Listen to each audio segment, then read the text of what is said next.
Horn went beep, engine purred, friendliest sounds that you ever heard.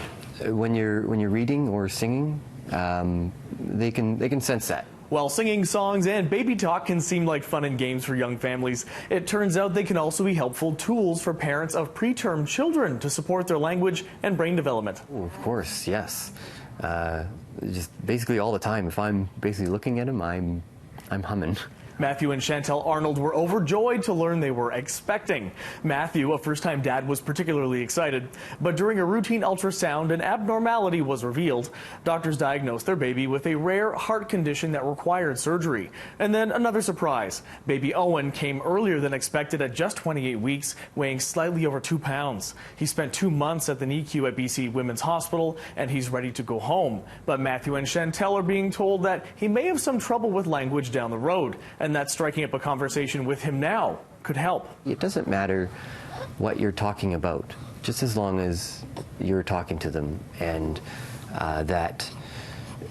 even if it's just an email from mom, or if it's a news article or whatever, just as long as they can recognize your voice. And they also said that they can tell when you're talking to them and when you're talking to somebody else in the room. So the interactions with their parents, so the repetition and the rhymes and just the parents speaking to their baby, singing to their baby, we know that can improve babies' vocalization. So just as babies are starting to make those baby sounds, that this can actually enhance and get babies doing that earlier than if they didn't have that exposure. It just makes the atmosphere a little more upbeat. Matt's always been really great with kids, and I didn't realize he had this Mr. Rogers personality inside of him, because he's just like this goofy-go-lucky guy walking through the NICU singing and dancing, and it doesn't matter who's in the room, he's just doing all these funny little rhymes. Well, now Matthew's goofy-go-lucky songs and rhymes have started to take form, hence what's become Owen's song. And with the help of one of the nurses, Matthew has put the lyrics on paper so he can sing this very special lullaby any day.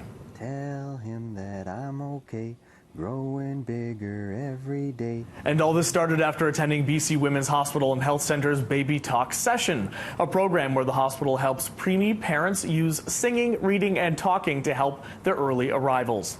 Matthew and Chantel say they plan to keep it up and look forward to embarrassing Owen with this song as he gets older.